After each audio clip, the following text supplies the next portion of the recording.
Hey everyone, welcome back. I'm Mike, and this is For the Record. Well, before I continue with the point of this video, I just want to discuss something I've been thinking about for a while now.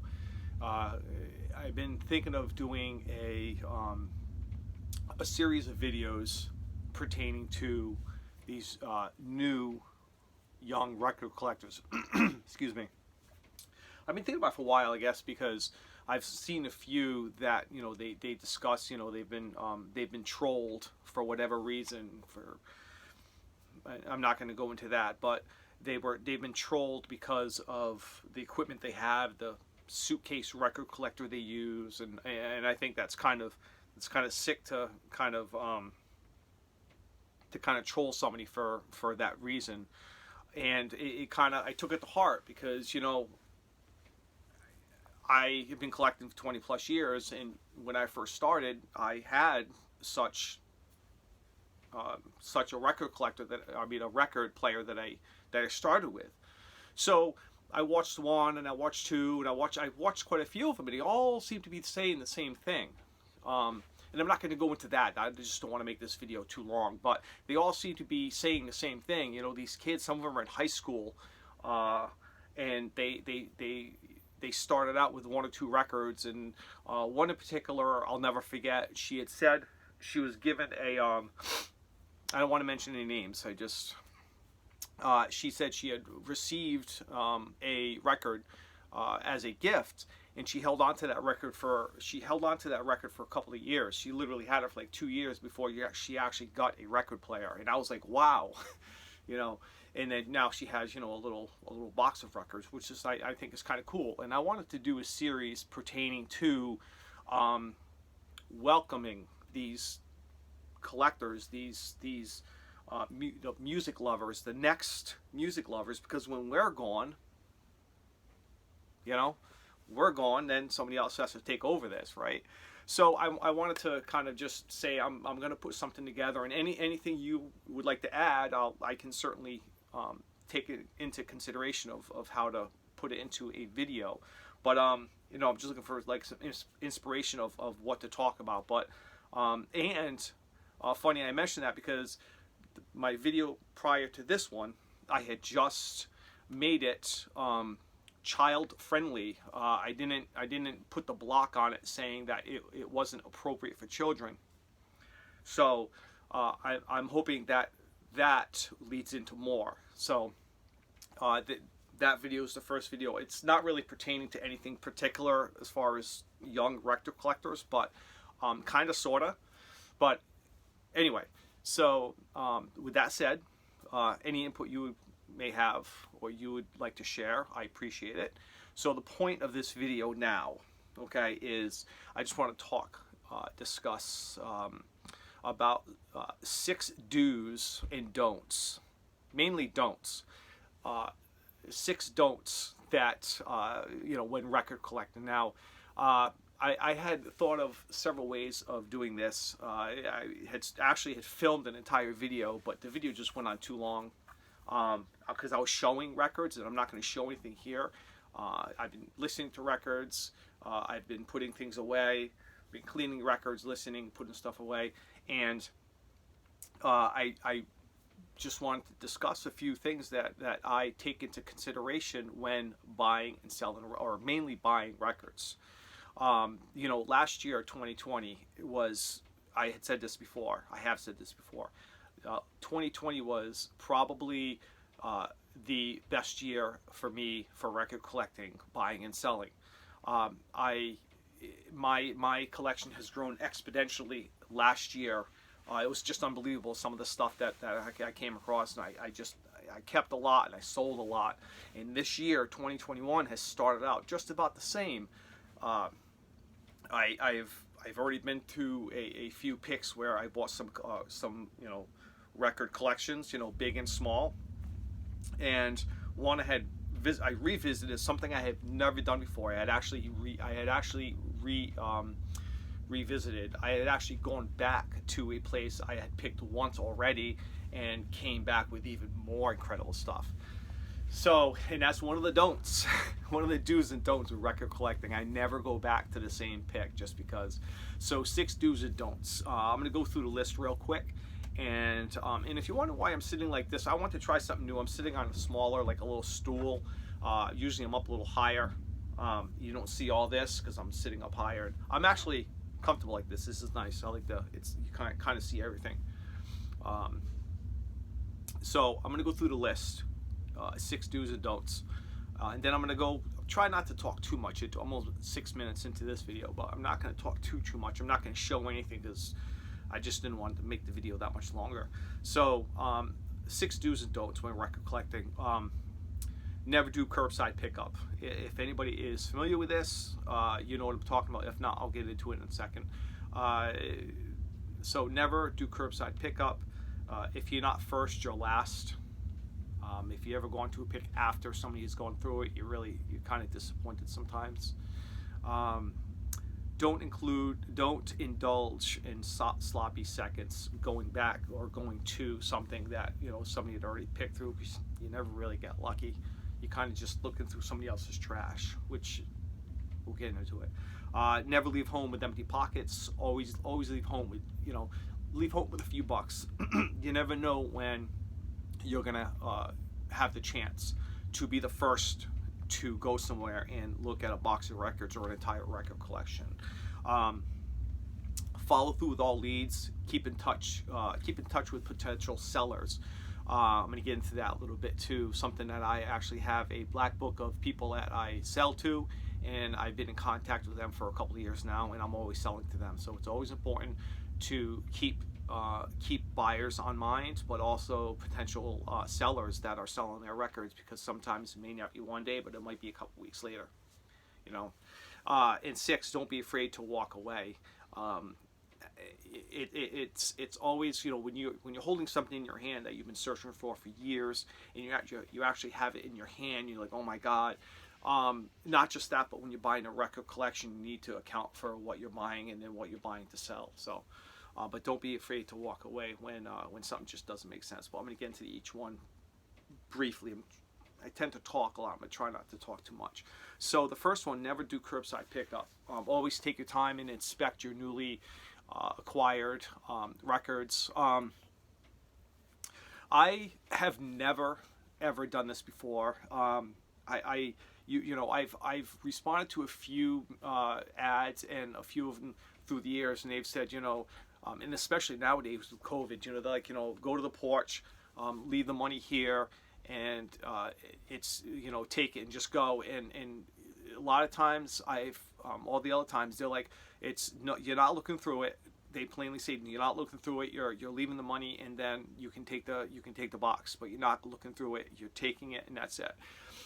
And it's kind of like it's just not a good feeling, It's, you don't want to spend your money on crap, You want to look through. You want to inspect your albums that you're buying. You don't want to just buy somebody else's crap, or But I had recently did this. I had a military family, well, not a family, but a woman her husband was in the military, is in the military.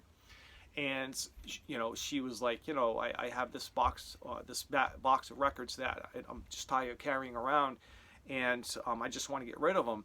And she wasn't pushy at all. She was actually very nice. And I didn't really ask the normal questions I asked because it happened so fast. She was literally like 4 or 5 minutes away from me. So I was like, sure, I'll come by right now. Just kind of wing it. We talked about prices and went back and forth for a couple of minutes, and then we agreed on something. So I went there, and she handed me the bag, and then I handed her the money.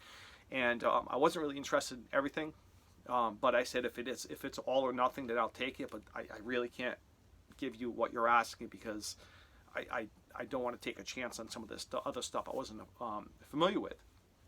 But traded off, boom, boom, and it was a good feeling. It wasn't like I didn't get this bad feeling. You just kind of have the angel on one shoulder and then you have the devil on the other. It was actually she was actually very kind. I gave her the money. I said, thank you for your service, and I left, and I went home, and I got home, and I opened up. It was the total of I think 34 records, 35 records, and a lot of it I put in the resale pile, or boxes that I have right over there. and some I kept for myself. And I was actually really surprised at what I had acquired, because a lot, all of the stuff was in excellent to near mint condition. I rarely come across stuff like that, especially especially buying under these circumstances. But she explained at the store she brought mainly a lot of her stuff from in Connecticut, was really picky at what they buy and sell. So that kind of explained it. So that again kind of made me feel like, okay, maybe this is good stuff. So and I was actually surprised. But I don't generally do curbside. I like to inspect what's there, because what I do is I make a pile of stuff that I know that I'm going to either keep for myself or I'm going to sell. And then if it's a lot of stuff, I'll kind of look at the pile I put off to the side, and I understand that it's an all or nothing, but I want to look at that, and then I want to look at all the other stuff. So I'm not looking at it as a whole. I'm looking at what is going to be potentially garbage and trash that's going to get thrown away, and I have the stuff that I'm going to do something with. And it kind of makes it easier to do the math in my head of, does it make sense to buy it, or should I walk away? So that's basically what I do. If you're not first, you're last. So, always take your time and take advantage of being the first person to wherever it is you're going. Take your time, look through it. Don't think, okay, I'm going to come back, because that's not really what I generally do. I never go back. I take my time and I go through it. There are some exceptions, but generally what I do is I go through it, take my time.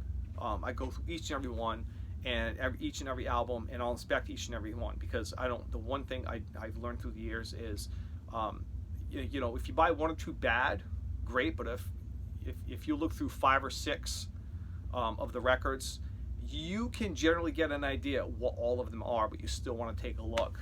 If you look at 5 to 10% of what you're buying, and you look at them, you have a general idea of what the entire collection is going to be as far as condition. But I still like to look at each and every one if I have the opportunity, if I can. Now, I actually had gone back for the first time to, if you remember a video I did last year, it was around October of 2020. I had crawled into this guy's attic, and he had explained he had a couple of boxes of records. When I had gotten there, I went to the attic. I found out he wasn't there. He hadn't been up in the attic since maybe the 80s, so he didn't know what he had. So and a lot of the stuff wasn't any good. So I had gone through his attic, and I bought a bunch of stuff, and I left. Well, recently, just a couple weeks ago, I contacted him, because I always had on the back of my mind, I always felt like I had missed something. I never had that feeling before. So I like I said, I never generally go back. I go one time, and that's it, and then I wash my hands of it. But I just had this feeling that I had left a lot of good stuff, and I did. I walked out of there with 50 plus records, and they were less than $1. They were about, give or take, $1 a piece. So I was just amazed at what I left. What happened was, last October, I'm going to give a brief explanation if you haven't seen that video. But I think I did a Weekends in Vinyl. It was around October, November sometime last year. And it was kind of a bad timing. I felt rushed because it was at the end of my work day. I was really tired. It was kind of dark. It was in his attic. The lighting wasn't very good. Not to mention a lot of his albums. He explained he was in the service. He's a veteran. He was in the service. He took an actual paint and marker and wrote his social security number on each album in the dead wax. So I was dealing with which ones had that and which ones didn't. So I was really flustered. I had to, I was overwhelmed because he was way off on what he had up there, because he didn't have 2 boxes. He had I don't know if it was 7 or 8 boxes. So I had a lot of variables going on there, so I was kind of flustered. So I always thought that I left stuff, and I did. So I went back just a few days ago, and I walked out of there with 50 plus records and some incredible, incredible stuff that I'm keeping for myself, and I am selling. So, if it feels right, great. If not, you know, but I always had that feeling. I've never had that feeling before. I'm just glad I went back, and he was actually a really nice guy to allow me to go back. And he explained that nobody had been up there since I had been up there, which, whew. So don't indulge in sloppy seconds. You know, as a buyer and seller, I kind of understand that, you know, once one person goes through it, generally, once one or two people go through it, generally there isn't much left. But that's not really true. That's not really the case. I can't tell you how many times that story I was just talking about the attic. I actually, the first time I went in there, October of 2020, last year, he had explained that he had a few yard sales, and a lot of people had already gone up through the attic and took a lot of stuff. I don't know what they took, but they didn't take all the good stuff.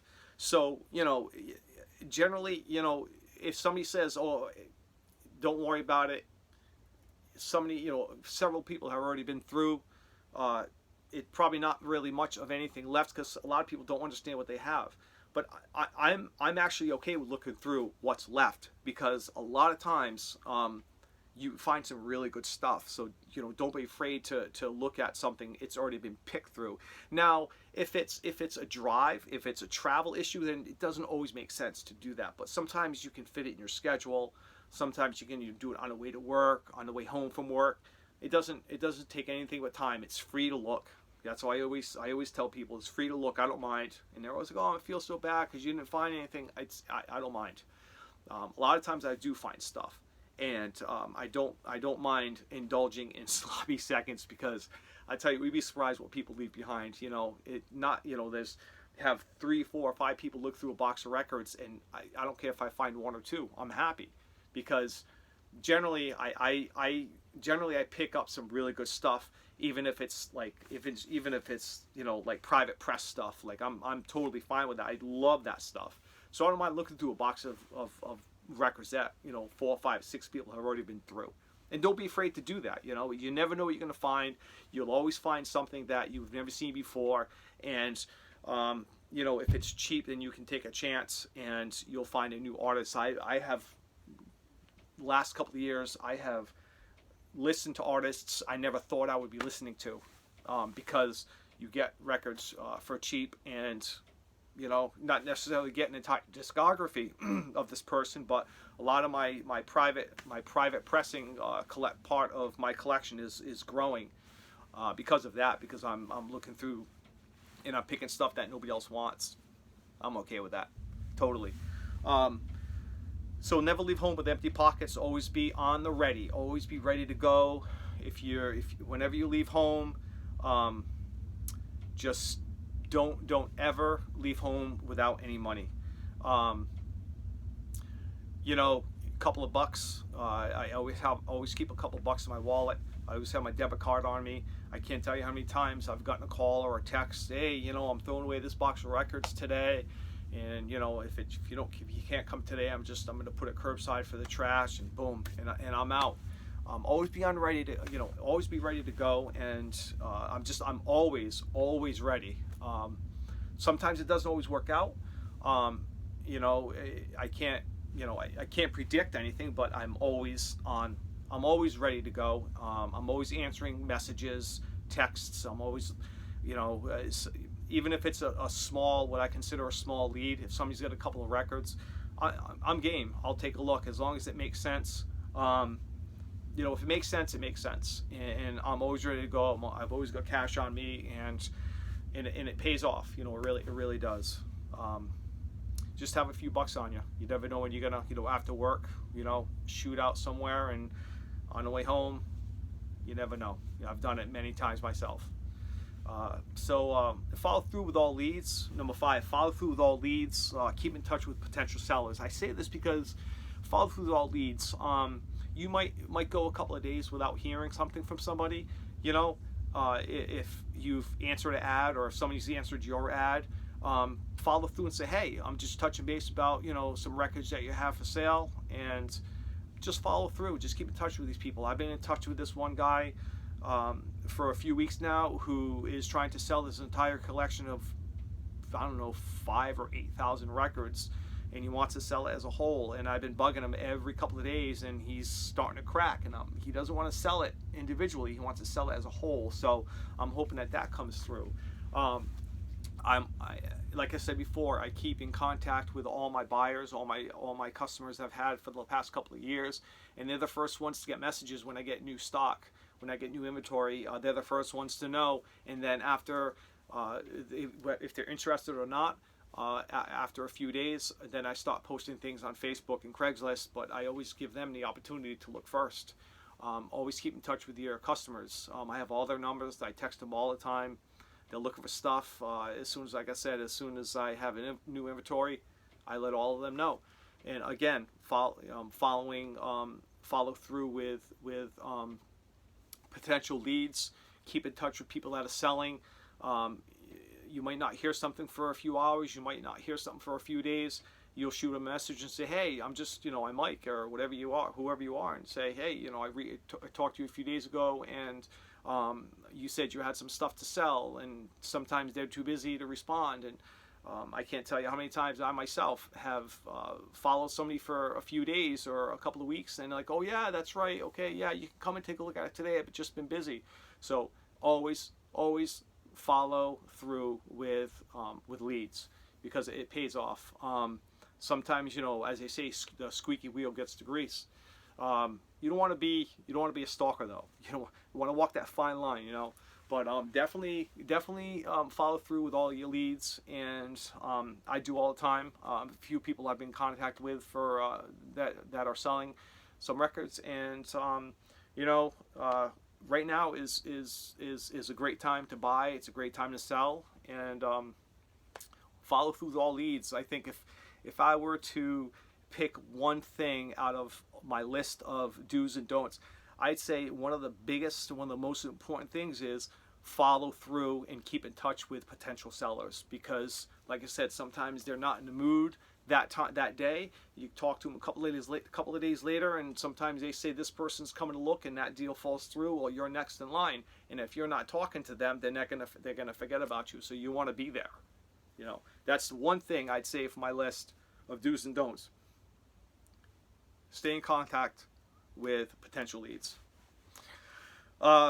Don't be afraid to walk away. I mentioned this, I think, earlier. Don't be afraid to walk away. I've learned through the years of collecting, I used to just collect for myself, and then I started realizing there were other people out there that were buying, and I kind of put that into onto my radar when I am buying record collections. Now, when I say collections, sometimes it's just a simple box of records. Sometimes it's 4 or 5 records. Sometimes it's 3,000 to 5,000 records that I hit the mother lode last year, the beginning of 2020. But if it's hard to look at a record collection and know what you're going to spend and know what it's worth. So the key thing is, if you don't want to pay basic knowledge, you don't want to pay more than $1 for a record that you're going to turn around and sell for $3 or $5. You don't want to pay more than that, because you also want to separate, like I said earlier, you want to separate when you're looking at a collection, you want to separate things that you want for yourself and that you're going to sell, and then other things that you think that you're not going to be able to do anything with. You want to take into consideration that all of this stuff over here is going to be garbage. I'm going to get rid of it, and this stuff over here I'm going to keep for myself. You don't want to pay top dollar for this and then pay much for the stuff you're not going to keep, because then it just doesn't make sense. You can't pay a lot of money for stuff you're going to get rid of. It's hard to look at a collection and do that. So like I said earlier, what I do is I try to separate, and I put stuff over on one pile and stuff in another pile. And you kind of get an idea if the person is willing to sell individually, or if they want to sell as one lot. And that's one of the questions I ask is, are you looking to sell the lot, or can I pick and choose? And depending on what it is, I will buy everything.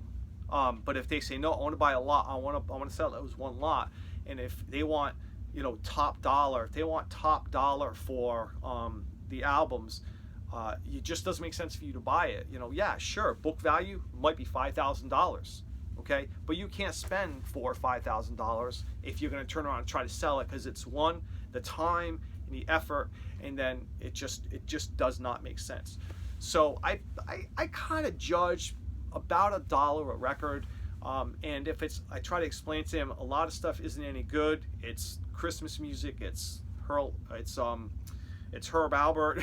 No offense, sorry. I kind of explain, I'm really just not interested in that. I'm really interested in what's over here. Would you be willing to just get rid of that? If you want to get rid of all this, throw it in, but I'm not paying much for it. And I say that because I can't pay much for that, because it just doesn't make sense. So if the deal is not going to make sense, you need to walk away. Even if it's something you've been looking for, you have a 3 or 4 or 5 records that you have, like, I've been searching for years. You have them in your hand, and they say nope, it's all or nothing. It just, if you can't walk away, you need to walk away from the deal. You need to be comfortable with what you're buying. You need to be comfortable with what you're selling. You need to also be comfortable with walking away. I've done it myself. I've walked away not many times. It hasn't been happened too many times, because I kind of eliminate all of that before I go to the pick. I ask specific questions. I ask, so I get an idea of what they're looking to do with that collection. So it hasn't happened to me recently, because I've been getting better through the years. But still, when you go somewhere, you never know what you're going to walk into. You need to be able to say to yourself, I'm going to walk away if the deal doesn't make sense. So that's really it. That's all I have. I just want to share with you a few things that I do. Not when you can use it, whatever. If you use it, God bless you. There's a lot more into it than just talking, and I'm telling you what I do here. There's a lot involved with it, and like I said, the one key thing that I do is I follow through with all these, and I keep in touch with everybody. Even if somebody says I have somebody coming to look at the collection, I'll call them the next day, or I'll text them the next day. I'll say, hey, what happened? Did it fall through? You never know what'll happen. A lot of times they say, no, it fell through. I'm sorry I didn't call you back. One thing, follow through with all leads and keep in touch with sellers until it's no good. And that's it. And if you're still watching, I appreciate it. This went on for almost 30 minutes. I would like your input as far as a series that I'm thinking of doing as far as new record collectors, these young kids collecting records. I'd like your input. Let me know. And that's it. 6 do's and don'ts with record collecting. I appreciate you watching. God bless all my new subscribers. Thank you to all my old time subscribers. Thank you very much. You've been following me for many years. I just realized I think I'm at 440 subscribers. Thank you to all my new subscribers. I appreciate it. Thank you. I'm Mike. This is For the Record. And as always, be kind to others. Peace.